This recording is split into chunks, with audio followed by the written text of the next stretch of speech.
Baik, assalamualaikum warahmatullahi wabarakatuh. Sebelum kita memulai pelajaran pada hari ini, marilah kita berdoa bersama-sama dengan keyakinan supaya ilmu yang kita dapat bermanfaat bagi kita maupun bagi orang lain. Berdoa dimulai.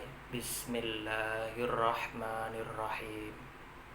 Raditu billahi rabba wa bil islami dina wa bi muhammadin nabiyya wa rasula. Rabbi zidna ilman nafi'a warzuqna fahman wasi'a. Allahumma inna nas'aluka fahman nabiyyin wa hifdzal mursalin wa ilhamal malaikatil muqarrabin birahmatika ya arhamar rahimin. Baik, sekarang kita memasuki pelajaran. Sebelum memulai pelajaran pada hari ini, alangkah baiknya saya perkenalan terlebih dahulu. Nama saya Muhammad Imron Rosyidi, bisa adik-adik panggil dengan Kak Imron, seperti itu. Saya berasal dari Jenggawa, Jember. Saya mahasiswa YN Jember, dan saya akan melanjutkan materi lanjutan bab 4, yakni mengenai pandangan ulama. Nah, sebelum melanjutkan ini, apakah adik-adik sudah paham atau masih ingat materi sebelumnya? Ini mengenai demokrasi dan syura, seperti itu. Jika masih ingat, kita akan lanjutkan. Materi yang selanjutnya adalah pandangan ulama mengenai demokrasi dan syura, seperti itu. Pandangan ulama di sini ada 5 tokoh ulama yang berpendapat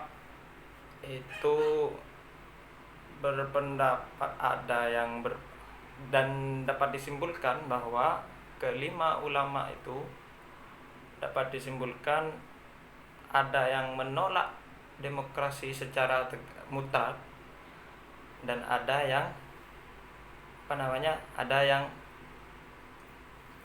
sependapat. Artinya pendapat ulama itu tidak sepenuhnya menyetujui adanya demokrasi.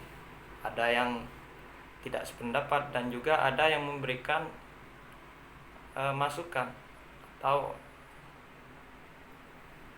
gambaran seperti itu. Nah, coba buka buku paket halaman 56. Yaitu di situ tertera bahwa demokrasi terbentuk menjadi suatu sistem pemerintahan. Seperti yang kita ketahui, demokrasi itu memang sudah ada di Indonesia. Demokrasi itu sudah ada dan sudah lumrah, sudah kita ketahui. Nah, demokrasi ini tujuannya adalah sebagai respon kepada masyarakat umum yang ingin menyuarakan pendapat mereka. Jadi kritikan dan saran yang datangnya dari rakyat itu bisa disebut dengan demokrasi, seperti itu.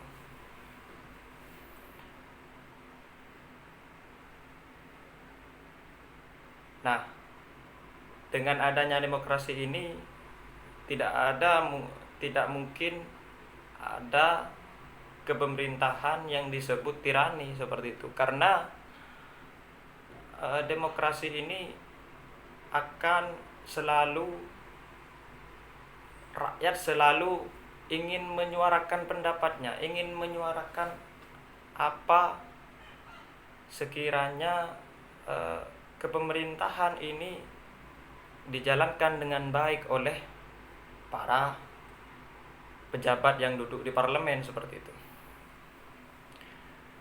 Namun demikian, pendapat ulama ini mengenai demokrasi. Ini ada beberapa contoh tokoh ulama. Yang pertama adalah Abu A'la al-Maududi. Nah, Abu A'la al-Maududi ini secara tegas menolak demokrasi. Memang Abu A'la al-Maududi ini waktu zamannya ini adalah sebagai filsuf dan sebagai yang selalu mengkritik kepemerintahan yang ada pada zamannya, pada zaman Abul A'la al-Maududi. Kemudian beliau secara tegas menolak demokrasi karena menurutnya Islam tidak mengenal paham demokrasi yang memberikan kekuasaan besar kepada rakyat untuk menetapkan segala hal. Nah, demokrasi adalah buatan manusia menurutnya, sekaligus produk dari pertentangan Barat terhadap agama. Jadi dia beranggapan bahwa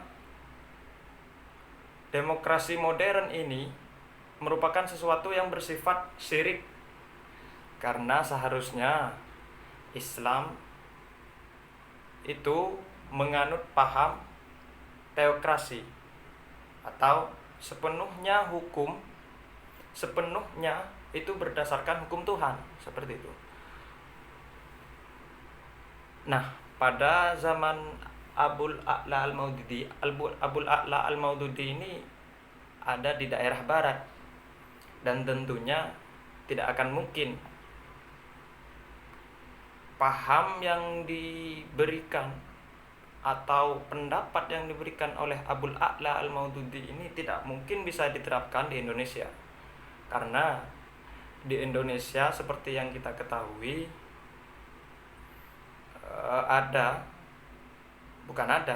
bahkan banyak penganut agama-agama seperti itu, beragam macam agama, tidak selalu berpatok kepada agama Islam seperti itu.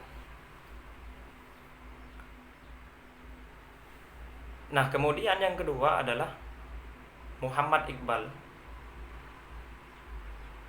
Muhammad Iqbal ini tidak sama persis. Ini Muhammad Iqbal ini menurut saya ini sejalan dengan Abul A'la al-Maududi, karena pendapatnya itu selalu mengedepankan agama Islam, mengedepankan syariat-syariat Islam. Nah, menurut Iqbal ini sejalan dengan kemenangan sekularisme atas agama. Nah, demokrasi modern menurutnya ini menjadi kehilangan sisi spiritualnya. Karena kenapa? Demokrasi yang merupakan kekuasaan dari rakyat, oleh rakyat, dan untuk rakyat telah mengabaikan keberadaan agama. Nah, parlemen yang duduk di sana, salah satu parlemen atau pejabat yang duduk di parlemen sebagai salah satu pilar demokrasi dapat saja menetapkan hukum yang bertentangan dengan nilai-nilai agama atas kehendak dari para pejabat-pejabat yang duduk di parlemen.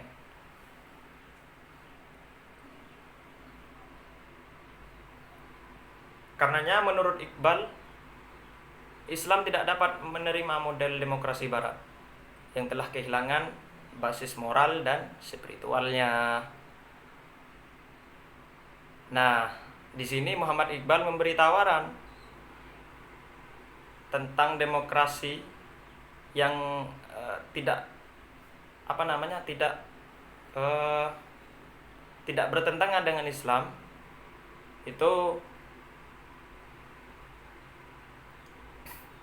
ada beberapa, nanti saya sebutkan. Ini jadi yang ditolak oleh Iqbal bukan demokrasi ansih seperti yang dipraktekkan di barat, tapi Ini yang pertama adalah tauhid sebagai landasan asasi. Jadi jika tauhid sudah dikedepankan dalam agama, dia berpendapat bahwa tidak akan ada suatu pejabat yang menyalahi aturan Islam seperti itu. Kepatuhan kepada hukum. Nah, kebanyakan para pejabat-pejabat parlemen yang duduk di parlemen itu banyak menyalahi aturan hukum seperti itu. Kemudian yang ketiga adalah toleransi sesama warga. Kemudian tidak dibatasi wilayah, ras dan warna kulit, karena memang seharusnya demokrasi ini tidak tidak membatasi, baik itu dari ras Dayak, ras mana saja, ras Madura mana, tidak membedakan. Bahkan dari wilayah sekalipun tidak membedakan, tidak dibeda-bedakan. Itulah demokrasi yang seharusnya seperti itu. Nah, penafsiran hukum Tuhan melalui ijtihad yang terakhir. Nah, memang perlu adanya ijtihad itu. Seperti halnya para mujahid. Seperti halnya para pengarang atau penafsir seperti itu melalui ijtihad seperti itu. Kemudian ulama yang ketiga adalah, atau tokoh yang ketiga adalah Muhammad Imarah. Menurutnya Muhammad Imarah ini berpendapat netral. Nah, dia berasumsi Islam tidak menerima demokrasi secara mutlak dan juga tidak menolaknya secara mutlak. Namun dalam demokrasi, kekuasaan legislatif secara mutlak berada di tangan rakyat. Sementara dalam sistem syura, kekuasaan tersebut merupakan wewenang Allah. Jadi Muhammad Imarah ini berpendapat bahwa Allah adalah pemegang kekuasaan tertinggi di alam semesta ini. Kemudian manusia hanyalah menjabarkan atau merumuskan hukum sesuai dengan prinsip yang digariskan oleh Allah, serta mampu berijtihad untuk sesuatu yang tidak diatur oleh ketentuan Allah. Seperti itu. Seperti adanya, kalau anak-anak pondok ini pasti tahu, Batsul Masail itu permasalahan yang tidak terjadi pada zaman Rasulullah, namun terjadi pada zaman sekarang. Itu memang perlu adanya ijtihad, dan para mujahid ini memang harus mumpuni, ilmu agamanya harus mumpuni, syariat Islamnya harus mumpuni. Bisa dikategorikan orang alim lah, seperti itu.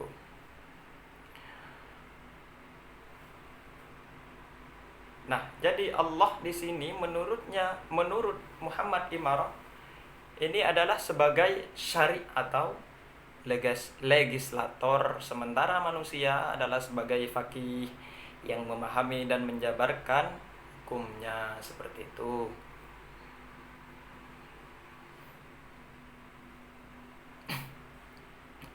Menurutnya adalah demokrasi barat berpulang pada pandangan mereka tentang batas kewenangan Tuhan. Menurut Aristoteles, setelah Tuhan menciptakan alam, Dia membiarkannya. Dalam filsafat barat, manusia memiliki kewenangan legislatif dan eksekutif. Sementara dalam pandangan Islam, Allah pemegang otoritas tersebut. Jadi kekuasaan tertinggi itu menurut Muhammad Imarah mengenai demokrasi itu adalah Allah. Pemegang kekuasaan tertinggi di alam ini adalah Allah, seperti itu. Nah, ini juga tercantum dalam Al-Quran surat Al-A'raf ayat 54, bisa kalian baca sendiri.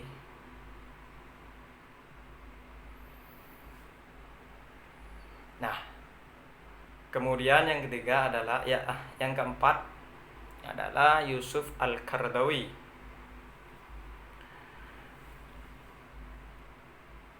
Menurutnya demokrasi ini sejalan dengan Islam. Substansinya, menurut Yusuf Al-Qaradawi, ini demokrasi sejalan dengan Islam karena Yusuf Al-Qaradawi memperhatikan dilihat dari beberapa hal. Semisal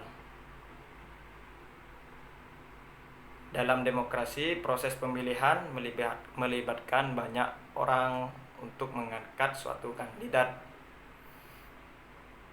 Nah, ini kalau dalam Islam ada dalam sholat, ada dalam ibadah sholat. Jika makmum menyetujui imam, nanti bisa dibuat sholat berjamaah seperti itu. Namun jika makmum tidak setuju jika si fulan menjadi imam, maka lebih baik sholat sendiri-sendiri seperti itu.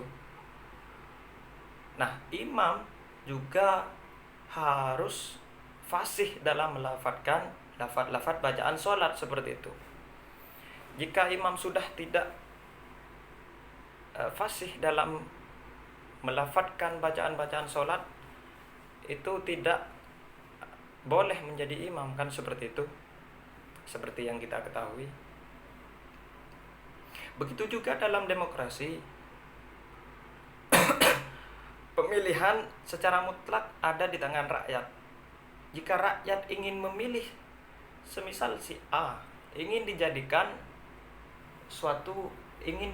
seorang pemimpin, maka si A, apabila rakyat sudah banyak yang memilih si A, maka pemimpin si A ini harus menjadi pemimpin yang memang dapat memegang amanah yang diberikan oleh rakyat, seperti itu. Nah, kemudian yang kedua adalah pandangan Yusuf Al-Qaradawi yang berpendapat bahwa demokrasi ini sejalan dengan Islam. Itu yang kedua adalah usaha setiap rakyat untuk meluruskan penguasa. Jadi seperti adanya demo, seperti adanya demo itu, teman-teman, kakak-kakak kalian, kakak-kakak mahasiswa itu hanya menyampaikan pendapat, menyampaikan aspirasi rakyat. Mereka membela para buruh, karena setahu saya dalam poin UU Cipta Kerja itu, omnibus law katanya, itu poin-poinnya rata-rata itu merugikan rakyat. Akhirnya terjadilah aksi, terjadilah penyampaian pendapat kepada DPR seperti itu. Dalam Islam juga ada amar ma'ruf nahi munkar seperti itu, serta memberikan nasihat kepada pemimpin. Nah, kemudian yang ketiga adalah pemilihan umum termasuk jenis pemberian saksi. Kita tidak boleh kemudian kita golput dalam pemilihan kandidat pemimpin. Kita harus memilih sesuai hati nurani kita, seperti itu. Apabila pemimpin pilihan kita tidak sesuai dengan harapan kita pasrah saja kepada Allah, seperti itu. Kemudian yang keempat adalah penetapan hukum yang berdasarkan suara mayoritas, juga tidak bertentangan dengan prinsip Islam.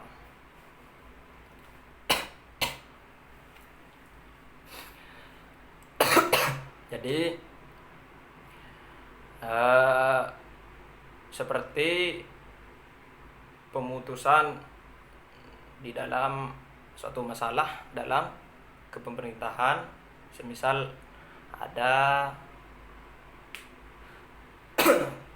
di DPR itu kan terdiri beberapa partai.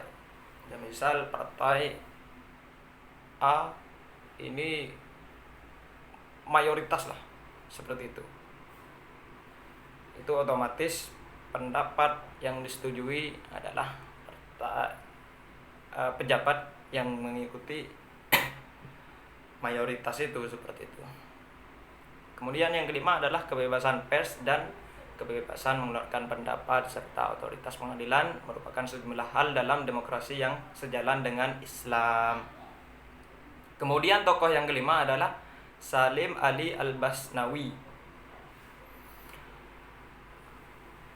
Nah, menurut Salim ini demokrasi mengandung sisi yang baik. Dia termasuk menyetujui adanya demokrasi, dan juga menurutnya tidak bertentangan dengan Islam. Dan demokrasi menurutnya ada memuat sisi positif dan sisi negatif, seperti itu. Sisi baiknya adalah kedaulatan rakyat selama tidak bertentangan dengan Islam. Sementara sisi buruknya adalah penggunaan hak legislatif secara bebas yang dapat mengarah pada sikap menghalalkan yang haram. Memang ini sisi negatifnya dalam suatu kepemerintahan atau suatu demokrasi. Karena apabila sudah pejabat itu menghalalkan yang haram dan mengharamkan yang halal, para peluncur-peluncur fitnah, peluncur hoax akan merajalela, seperti itu. Memang tidak boleh setiap pemimpin itu akan dimintai pertanggungjawaban oleh Allah Subhanahu wa taala. Kullukum ra'in wa kullukum mas'ulun an ra'iyatihi. Setiap kamu adalah pemimpin dan akan dimintai pertanggungjawaban di hadapannya, seperti itu, atas kepemimpinannya. Oleh karena itu dia menawarkan adanya Islamisasi demokrasi.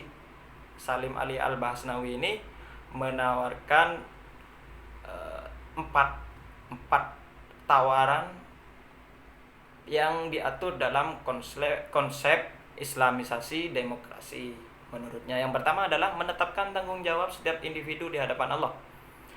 Jadi apabila setiap individu atau pejabat parlemen ini menyalahi aturan, dia sudah bersumpah bahwa akan bertanggung jawab di hadapan Allah, seperti itu. Kemudian yang kedua adalah wakil rakyat harus berakhlak Islam dalam musyawarah dan tugas-tugas lainnya, seperti itu.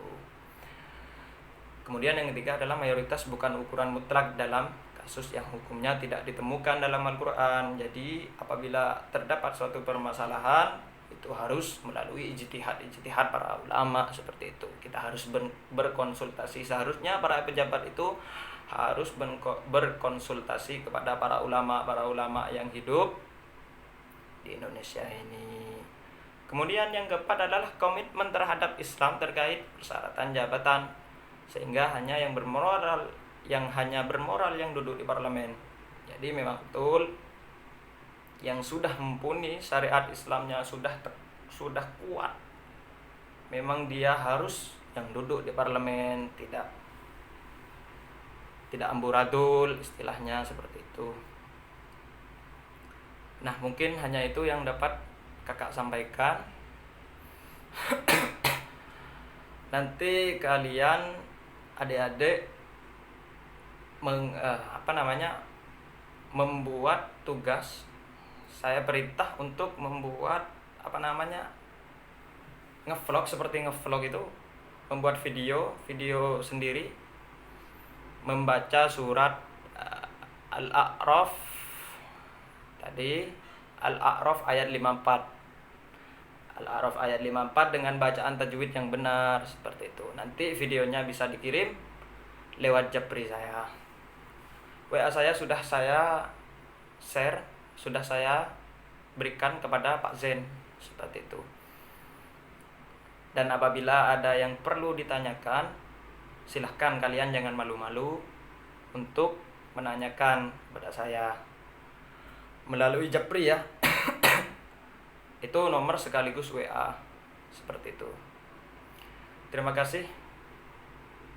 Kurang lebihnya mohon maaf. Bab 4 ini sudah selesai, kemudian bab 5 akan disampaikan oleh teman saya nanti dalam pertemuan minggu depan, seperti itu.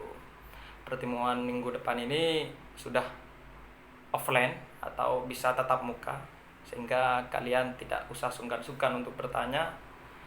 Dan sekarang ini apabila kalian ingin menanyakan sesuatu, baik itu dari materi ini ataupun dari di luar materi, silahkan tanya-tanya. WA saya sudah kasihkan ke Pak Zen, seperti itu.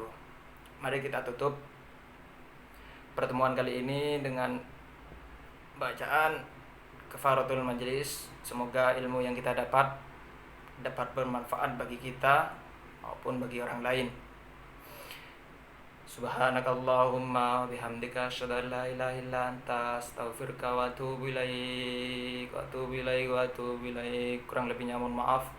Wabillahi taufiq wal hidayah. Assalamualaikum warahmatullahi wabarakatuh.